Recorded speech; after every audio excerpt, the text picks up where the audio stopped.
Today we look at the question of success. Okay? The question is, who succeeds and why? Okay, so we've done a lot of research, and we've discovered that people who succeed for certain reasons.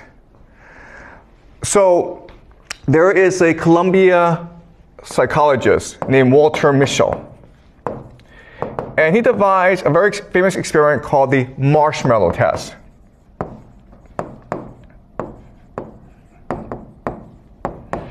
In the marshmallow test, it's very, very easy, okay? So imagine a room, and I invite a 4-year-old or a 5-year-old to come into this room and have a conversation with him or her.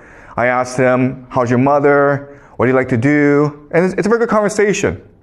Then suddenly I get up and say, I'm really sorry, but I need to go across the hallway for another meeting, but I'll be back, okay? So just wait for me. And here, I'll make you a deal. Here's a marshmallow. I'm going to put a marshmallow in front of you, and you can have it right now. But if I come back and the marshmallow is still there, I will give you 2 marshmallows. Okay? And then Walter Mischel, he goes away, and he goes behind the room, and through a see-through mirror, he's able to see the students as they struggle to contain themselves, because obviously they want 2 marshmallows. And there are some students who can, in fact, resist the temptation to eat the first marshmallow and then get a second marshmallow. But then there are others who cannot. And Walter Mischel will spend 50 years just tracking them, okay? What he discovers is this: the students who resist the temptation, who get the second marshmallow, they are much more likely to do better in school. They have higher test scores. They have better careers. Their careers are more stable. They get promoted in their careers. They're much more able to find a stable relationship. They avoid jail. They avoid drugs. They avoid alcohol. They're more lean. They're more fit. They live longer. Better teeth. And those who cannot resist and eat the first marshmallow right away, they have the opposite effect, okay? And so the idea is that for Walter Mischel, success means delayed gratification. And all this means is that people who succeed are capable of long-term planning. To succeed today, I will make sacrifices necessary, okay? So if my friends are playing outside and I need to do my homework, well, I'm going to stay home and do my homework. Okay, so long-term planning, what he calls delayed gratification. Or a much more simple way of saying this is the idea of self-control, right? Or the idea of emotional regulation. You're able to keep your emotions in check. If you're angry, you're able to calm yourself down. Okay, and so we know about this, and that's why in school we focus on the idea of emotional regulation, teaching you how to better control your emotions, how to do long-term planning. Okay? So that's one theory of success. Another theory of success comes to us from another psychologist named Carol Dweck, and she's at Stanford. And she wrote a book called Mindset. Okay? And what she tells us is that those who succeed in life have a growth mindset. And those who fail in life have a fixed mindset. Okay? And it's not hard, okay? The idea is resilience. Those who have a growth mindset, if they fall or they fail, they say to themselves, this is an opportunity for me to learn. So I'm going to think about what I did wrong. Next time, I'll do better. And a fixed mindset are people who cannot accept the idea of failure, who think that it's because they're not capable of improving, and therefore they give up. Okay? So those with a growth mindset, if they fail, they try harder. Those with a fixed mindset, if they fail, they just give up. And so the idea of resilience, okay? Pretty simple, right? And the third idea of success comes to us from K. Anders Ericsson, who is a Swedish psychologist. And she wants to know why certain people are able to succeed as musicians or athletes. And he creates the idea of deliberate practice.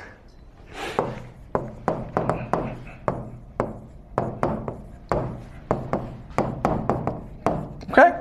So what he found is that people who want to become athletes or musicians, they work really hard. They practice every day.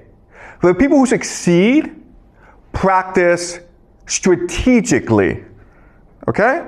So those who work hard just work a long time. But those who work strategically have a plan. The plan is this. What are my goals? How can I achieve these goals? And then how do I improve my plan? Okay? So they're examining their own practices. And they're trying to figure out where the weaknesses are, where they can improve. Then set a plan on how to improve, and then they follow this plan. And if this plan helps them improve, they stick to the plan. But if the plan doesn't really work, they change the plan as well. Okay? So this is the idea of self-reflection. Or self-assessment. Constantly thinking about how you are as a student and figure out how to improve your own learning strategies. And what K. Anders Ericsson discovered is that if you do this, you'll succeed at anything. And this is true, okay? And the reason why we know it's true is there are two American psychologists named Dunning and Kruger.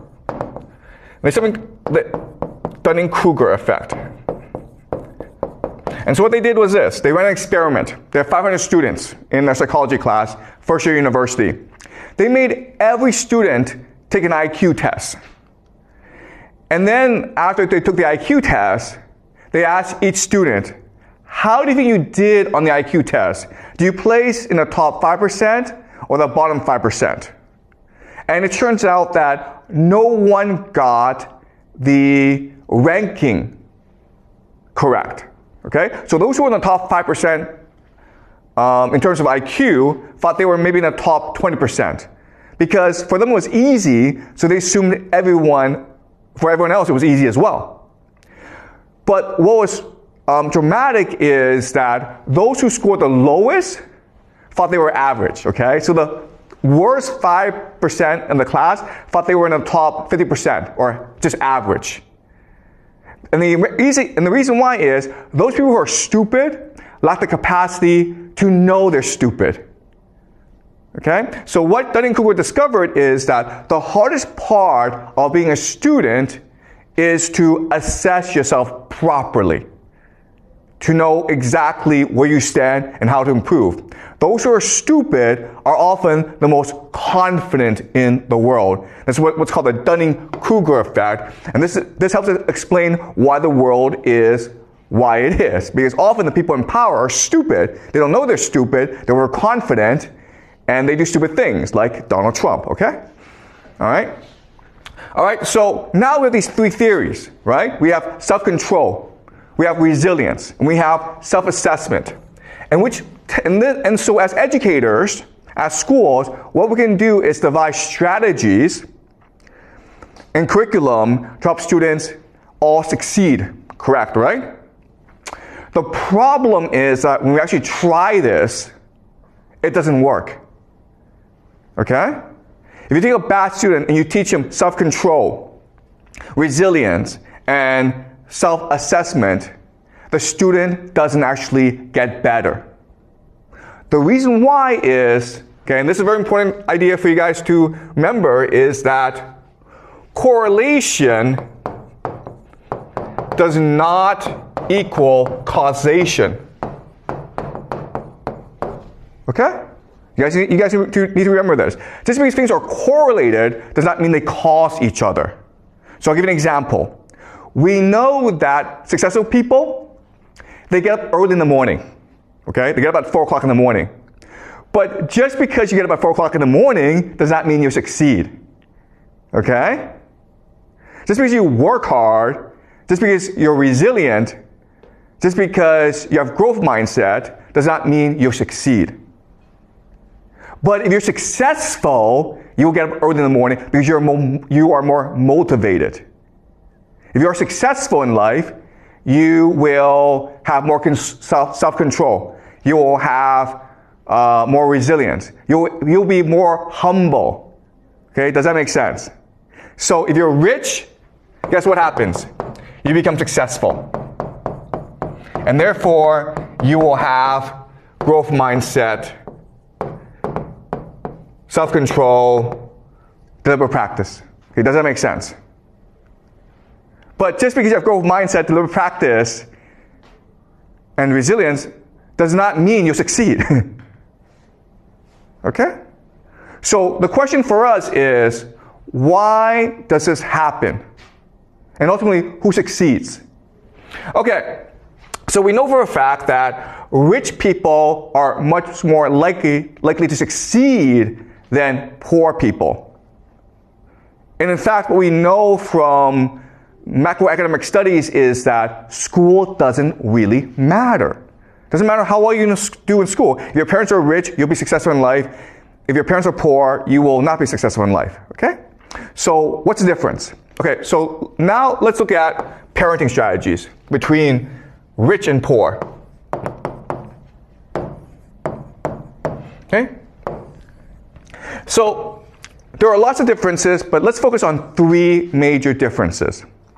The first major difference is that rich parents speak to their kids more than poor parents. Okay? High vocabulary, low vocabulary. When rich parents speak to the kids, rich parents will use higher vocabulary, longer sentences. Poor parents will just be no, yes, go away. Okay? Another major difference is in attitude. Okay? So rich parents use a friendly attitude, and poor parents use an authoritarian or command attitude. So for example, if you are a rich kid and you go and touch a stove, okay, and you burn your hand, the rich parent will say, listen, you made a mistake, don't worry about it. Let me explain to you why touching a fire is bad for you. Because you'll burn yourself, and you might have to go to a doctor, and we will feel pain if you hurt yourself, okay? So the rich parent will spend a lot of time explaining to the child why this is wrong and how not to do it again. The poor parent is like, don't you ever do that again or I'll beat the crap out of you, okay? Don't do that. Pretty simple, okay? But as you can understand, the rich kid will understand that the world is safe and that he is respected in this world. Okay? Whereas the poor child will think that the world is scary and he or she must be afraid of adults. And this carries on into school, right? Because as a rich kid, you go into school and you think that, oh, my teacher is my friend. So you smile at the teacher and you hug the teacher and the teacher smiles back and now you're friends, right? But if you're a poor kid and you see the teacher, you're afraid to look at the teacher. You don't smile. You are stressed, okay? And the teacher thinks that you might be a problem child. So the problem with this is that, yes, being an authoritarian parent, it is effective, but it creates stress in the family. Okay? It makes the child feel unsafe. And this leads to the third major difference between rich parents and poor parents. Rich parents offer stability. Okay? Poor parents can only offer volatility. This is a very simple idea. Rich parents have money so they can afford to keep promises. So I'm a rich parent, I say to my child, okay, next week we'll go to Thailand for vacation. Guess what? Next week you guys go to Thailand for vacation. But if you're a poor parent, money is always an issue. So it's hard for you to keep promises, right? So it's like, next week we'll go to McDonald's for lunch. But your paycheck is not enough. So you're like, sorry, we can't go anymore. Okay? And now, because of these different parenting styles, we understand why rich kids behave different from poor kids, right? So let's look at the idea of self-control, right? Self-control. What is the marshmallow test? Marshmallow test is not a test of self-control. It's a test of your trust in others, right? If you believe that the teacher who goes outside, if you believe that he or she comes back and will keep his or her promise, then you will not eat that marshmallow. But if you think that this teacher is lying to me, then you're not going to eat that marshmallow. Then you will eat that marshmallow, right? So it's not really about self-control. It's about your belief and trust in authority figures, right? So if you're rich, you have stability. But if you're poor, you don't have stability. So you're actually better off eating that marshmallow rather than waiting for that second marshmallow. Because guess what? Most of the time, you will not get that second marshmallow. Okay, do you understand? So it's not that poor kids are stupid. Poor kids are rational, and they're responding to the circumstances that they live in. Okay? And resilience, right? Well, the idea of resilience is that you believe that the world will help you. Right? So if you're rich and you believe that everyone helps you, you can be resilient. Because if you fail, someone will help you get up. If you're poor, if you fail, that probably tells you you shouldn't be doing this. Okay? You probably won't succeed doing this. So you don't have much confidence in others. Okay? And the idea of self-assessment, right? Looking inward. Well, if you're a poor child who lives under a lot of stress, it's hard for you to be self-reflective. Because if you look back at yourself, all you can think about is your pain and your stress. Okay? So from these different parenting strategies, we can now explain why different students behave the way they do. This, of course, may lead you to think, okay, well then, rather than construct our schools around self-control, resilience, and self-reflection, we should construct our schools around better parenting skills, okay? Which means that, hey, let's construct schools where kids are exposed to a lot of vocabulary, where teachers are friendly, and where there's a lot of stability, okay? And we've tried this, and it's more effective, but it doesn't really work either. Why? Because the kids come in too late. A lot of their worldview is already established. Then you're like, okay, well then let's change how parents behave. And when you do that, what you recognize is that, nope, you can't change how they behave either. Okay? So no matter what you do, you end up with massive differences between the poor and the rich. The rich stay rich, and the poor stay poor. Okay, so now the question for us is, why is this the case? Okay? And it's the case because society is a hierarchy.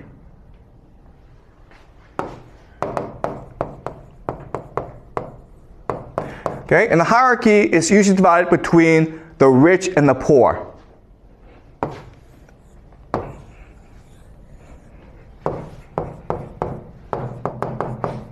Okay? And these two worlds are night and day. They're very, very different. As a poor person, if you want to survive, you have to obey authority.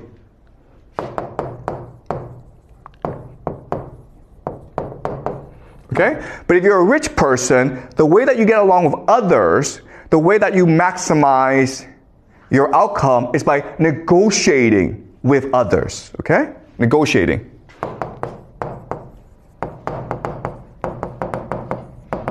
Okay? So negotiating can also mean debate, right? So who should be the boss? Well, let's have a debate and present different evidence as to figure out who should be the boss. Okay? So negotiation means debate and argument. So this helps us understand why different parents parent their child differently. If you're a poor parent, your responsibility is to make sure that your child knows how to obey authority. Okay? That's why you command your child. But if you are a rich parent, you want your child to be able to negotiate with authority, and that's why you respect your child and you teach your child how to debate, how to argue, how to negotiate with others. Okay? Because they live in different worlds. Another way of saying this is that from day one, rich kids know that they're playing a different game from poor kids. Okay? So let's go back and look at parents. Okay? So poor parents command their child, don't really speak, don't communicate, and don't keep promises, okay?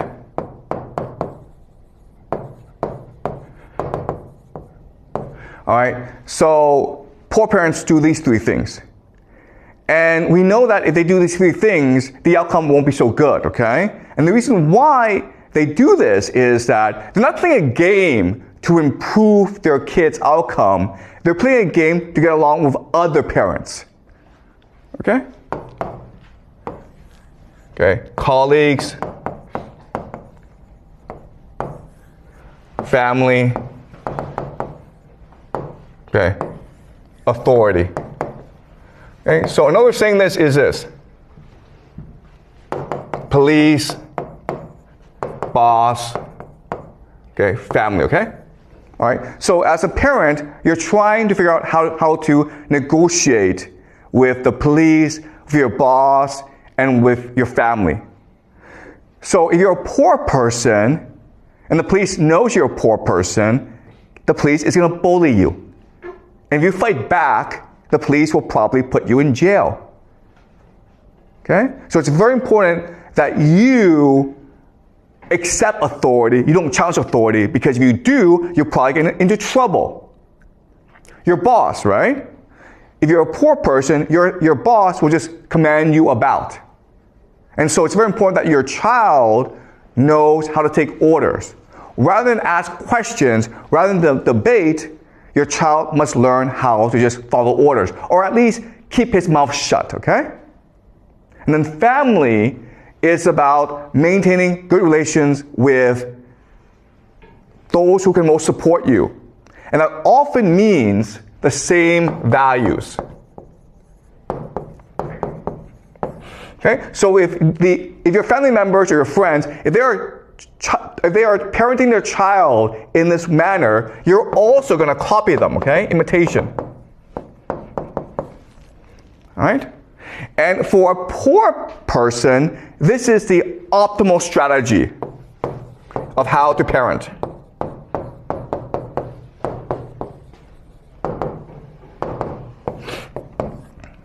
Okay? Does that make sense, guys? Because if you do it another way, okay? If you choose to be a friend to your child, if you choose to communicate, if if you choose to keep your promises, then your friends and your family will think that you're doing something wrong.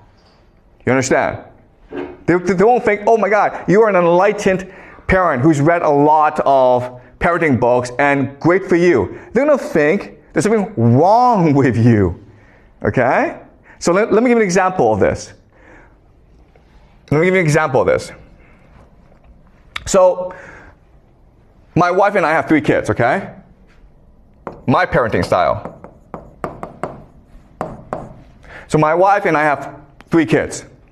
And this is how we parent our kid, okay? First of all, we give our child a lot of freedom. So we don't have our kids do activities, okay? We don't have our kids do lots of activities. We don't send our kids to math class. We don't send our kids to swimming class. We don't send our kids to piano class, okay? We just let our kids run around and play.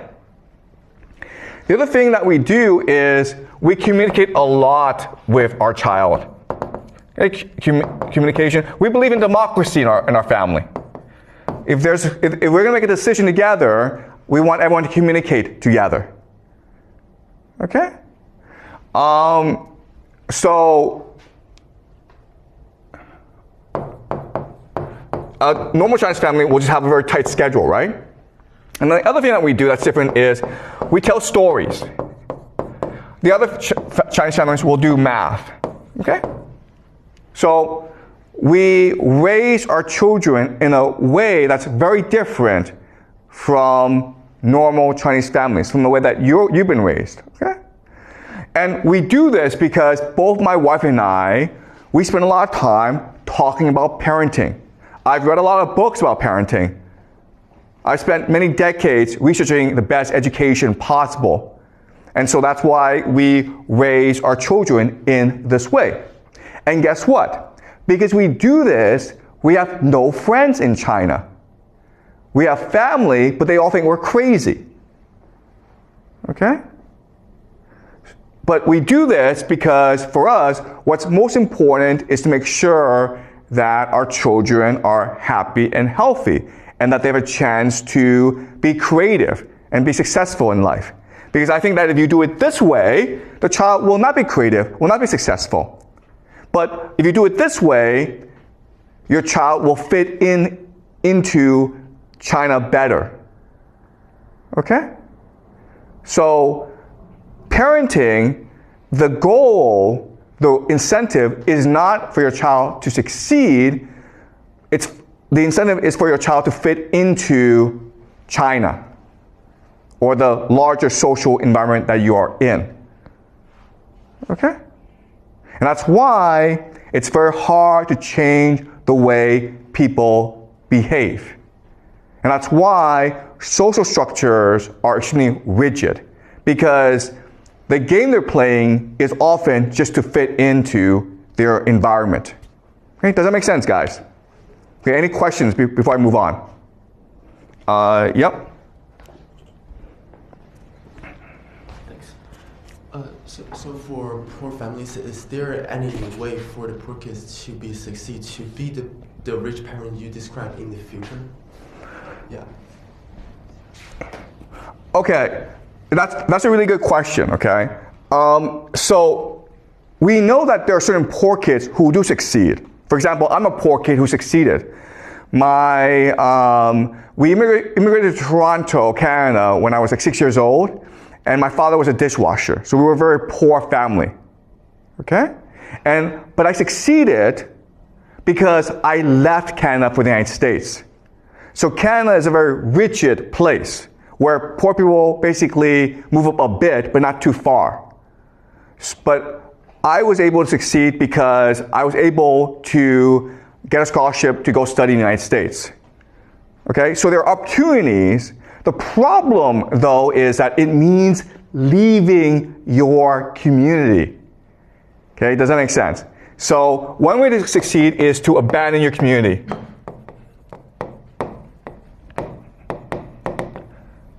Okay, but that's high risk.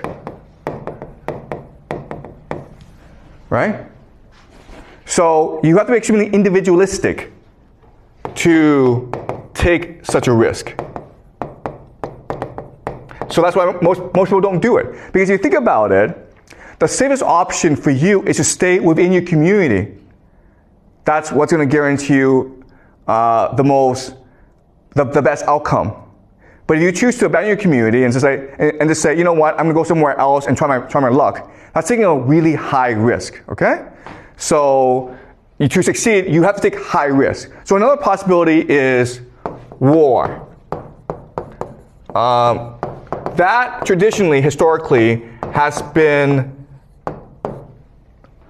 the best mechanism of social mobility. When you go fight a war and you do really well, you'll get promoted in life. Okay?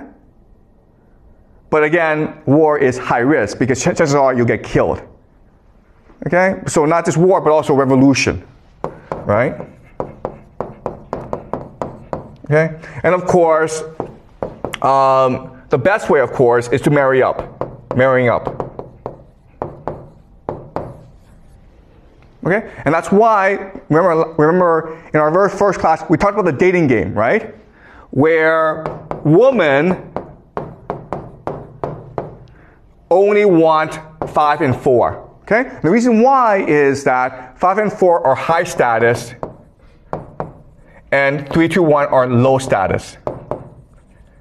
So if you're a woman, you don't want to marry into a low status family because your children will be screwed over. Okay? Your best option is to take a risk, gamble into a high status and marry. You want to try to marry into a high status family. Okay? So traditionally, war and marrying up are the two major mechanisms of social mobility. In today's world, abandoning community can also lead to success. Okay, basically immigrating to a place that offers more social mobility, which often means the United States. Okay, but another way of saying this is you have to get really lucky, guys. Okay, so there's lots of poor people who think that, you know, I succeeded because I worked hard and I'm really talented. Look, I was born poor. I lucked into Yale. Okay, it's luck. You can work as hard as you want, but the chances are against you. Okay? And it takes a certain personality, which is you're really individualistic, you're very ambitious, and you have high risk tolerance. Most people don't have that, okay? So yes, there are certain people who, despite their background, they're able to succeed. But that's often the exception to the rule, as opposed to the rule itself. Okay, so thank you. Is this clear? Yeah. Okay, any more questions, guys, before I move on?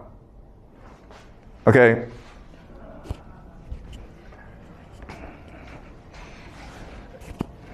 Can be luck counted as a kind of ability, or is just coincidence?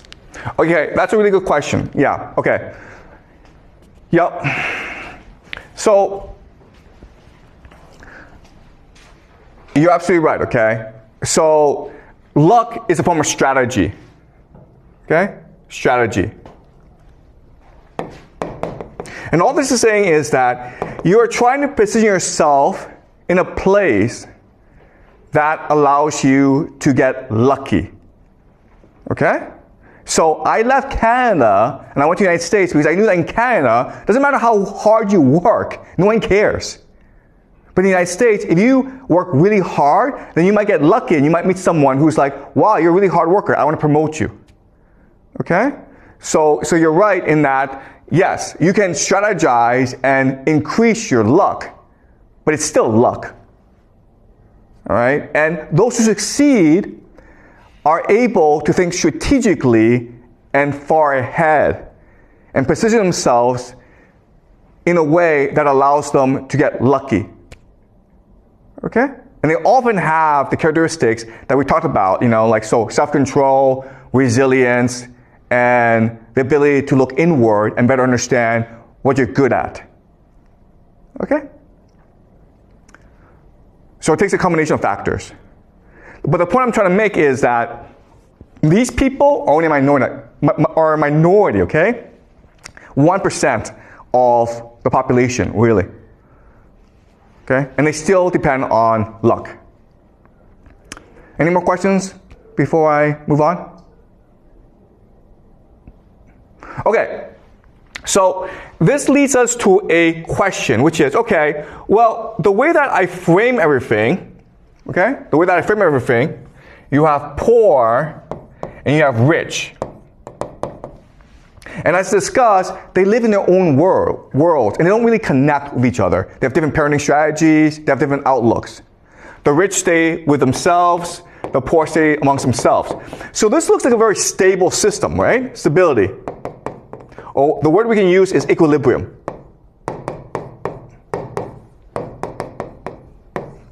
Now the question then is, why do societies collapse? Why are there revolutions? Why are there social changes? This looks like a system of equilibrium where, because of parenting, people know their place and people know how to best strategize about maintaining their place. So why is there social change? And the reason why is that this system has problems and it's stable, but the main problem is this system, okay? It's the rich that's problematic. And the reason why is that the rich are taught from day one to negotiate a better outcome. Okay, so another way of saying this is that the poor is like minimum outcome. Okay? The rich want the maximum outcome.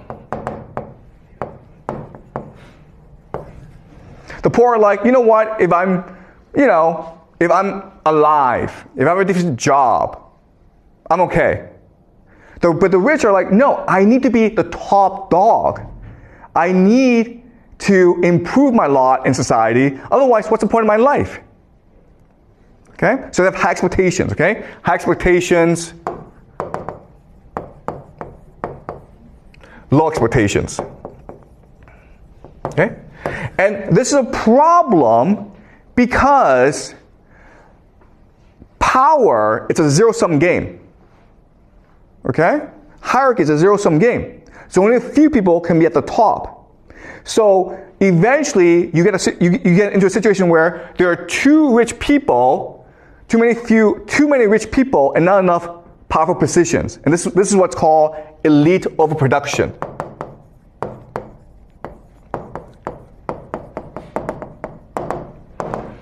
Okay?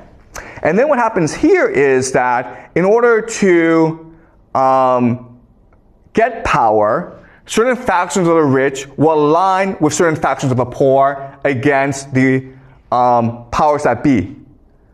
Okay? So all revolutions are always between the half a lot versus half some. It's never between rich and poor. It's always between half a lot and half some. So the people who led the Chinese Revolution, right? People like Mao Zedong, Zhou Enlai, Deng Xiaoping, they were not poor people. They didn't come from poor families. But they weren't rich enough, okay? So the Chinese Revolution was really between the urban elite versus the rural elite. Okay, the have a lot versus have some. If you look at every revolution in human history, that's always been the case. Okay? If you go back to Chinese history and you look at all these revolutions that started in China, it was always led by the middle class or the aspirational class, usually merchants, right? Merchants. Because they were discriminated heavily in society, but they had money. And they wanted to transform their money into power. And so when times were bad, when people were looking for change, they took the initiative and led people into revolution. Okay? Okay, does it make sense, guys? All right, any questions?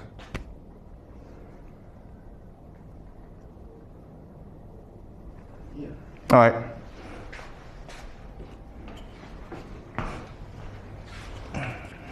So you said the revolution was initially with in those rich people. So how could they lead the poor people to follow them to start the revolution? Because revolution need a huge amount of people, like the public base to initiate. Okay. Okay, great question. Okay, so revolutions are almost the same.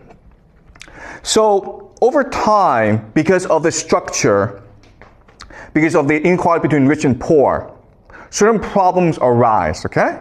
So, and these problems are extremely common. The first problem, okay, problems. The first problem is indebtedness.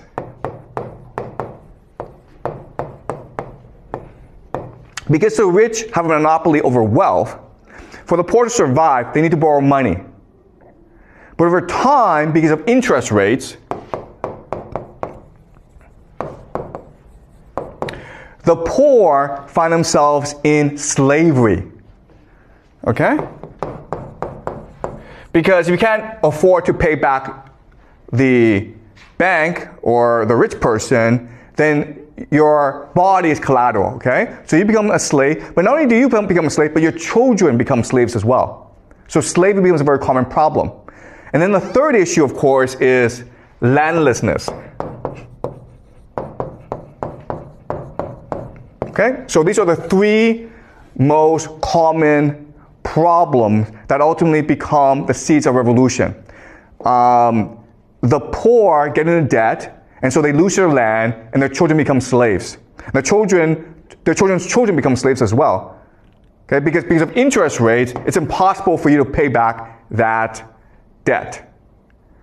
Okay? So now you have a majority of people who have absolutely no incentive to live. So what happens now is that a elite, okay, say to these people, follow me into revolution and I will clear your debts.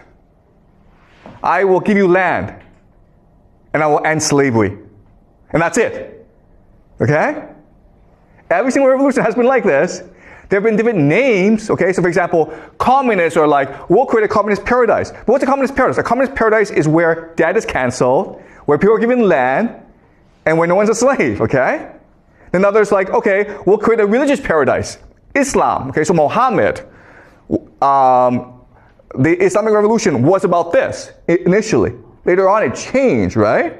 And Muhammad said to everyone, we're going to create a kingdom of heaven. What's the kingdom of heaven? The kingdom of heaven is where people don't have debt, where people have land to feed themselves, and where there are no slaves. So if you're a Muslim, you can never be a slave. Okay? So look at every single revolution, it's this pattern. Whereas over time, because of inequality in society, you have people who fall into too much debt, they become slaves, they have no land, and then because of elite overproduction, you have this faction that splinters off, and who, in order to obtain power, get the people on their side, okay? And you look at the Roman Civil War, Julius Caesar was saying the same thing, right? Why was he so popular? Because he was saying to the Roman people, if I become king, I will get rid of your debt, I will free you of slavery, and I will give you land. And that's why they had to kill him. Okay? Why is Donald Trump so popular in America right now? Same thing, man. Where Americans are in debt to their credit cards, student loans, their houses, and so they believe that Donald Trump were to come to power. If he were to become king, what's the first thing that king does? What the first thing that king always does is cancel all debts. Because if you cancel all debts, who loses power? It's the rich who lose power.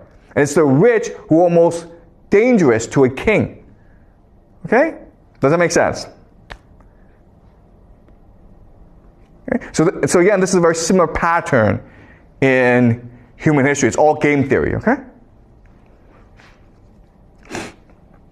Any more questions, guys? Okay, ask one more question, then we'll break, okay?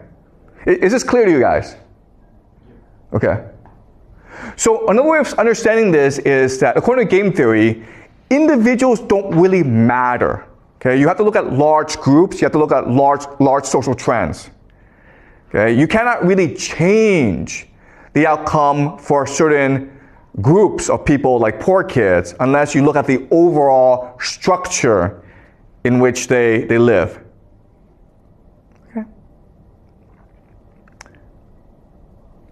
One more question, guys, then we'll break for the day.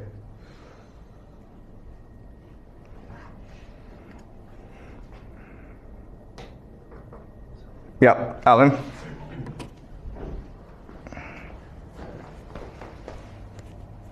So, like, is that the society or like just the elite that really rule the country, who really have the power, have the motivations to maintain the society, that a certain degree of social mobility is allowed, but not all of them, but not really a big social mobility, so that firstly they can maintain their power, but second, like they give their lower class people a hope to get into the rich class, but not using like revolutions or other things that will like turn the society into collapse. Okay, yeah. Okay, look, you're absolutely right. So social mobility is really the best form of governance, right? As long as you enable people with talent and ability and ambition to climb up, they'll be happy. And your society will be very stable. But not only will it be very stable, it will be very prosperous, very creative. And it doesn't matter what system you have, okay? So the example is, okay, America in the 1950s was a democracy. And there's a lot of social mobility.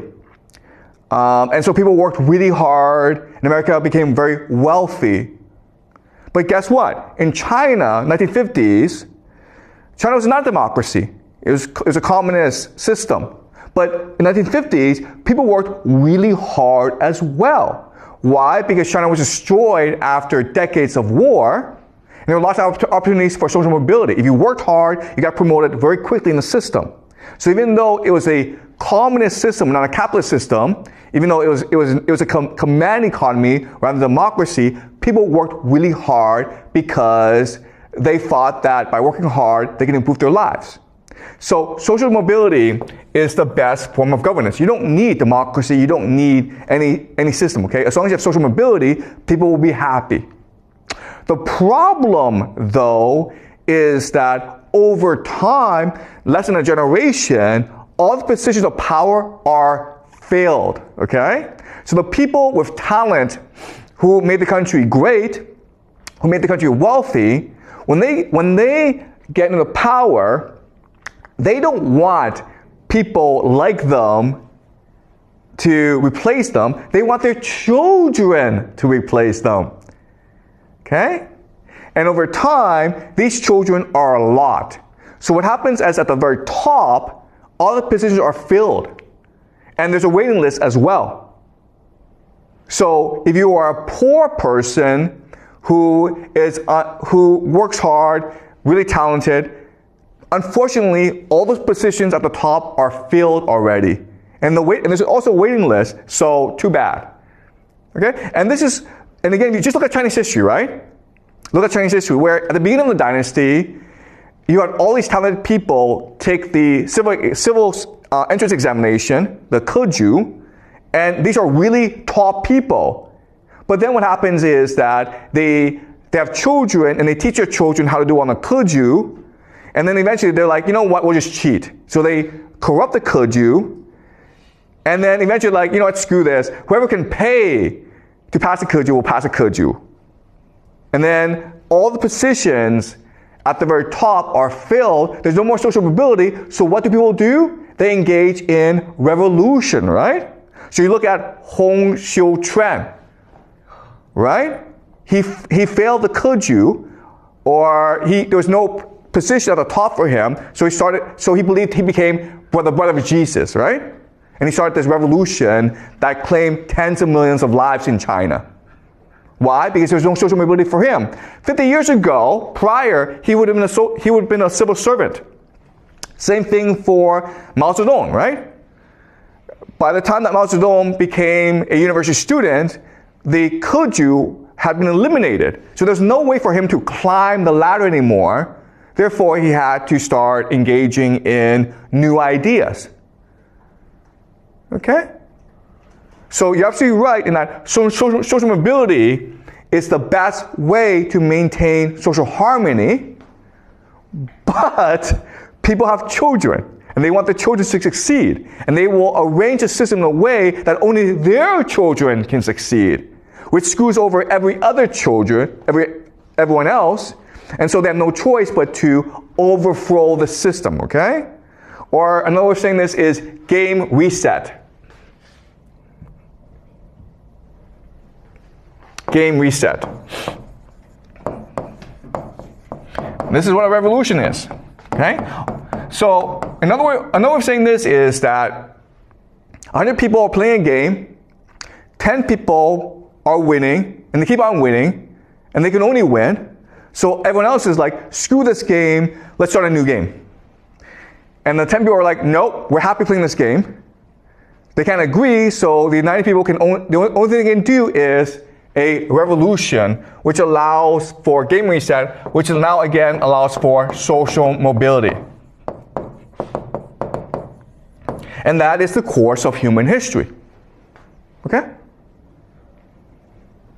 Either you climb up the ladder. If they don't allow you to climb up the ladder, then you just break the game. Okay? So, but unfortunately, again, once you're in power, you want your children to inherit your power. And so you will rig the game in a way that only your children can succeed. Okay? And that's why the schools are the way they are. Okay? Schools for the rich are very different from schools for the poor, right? Schools for the rich, there's a lot of freedom, there's a lot of creativity, the teachers are very good. You go to poor schools and it's the complete opposite. And the reason why is the system is set up to make sure that certain people succeed and everyone else fails. Okay? Does that make sense, Alan? Okay, great. Any more questions, guys? All right, good. I'll see you guys next class, okay?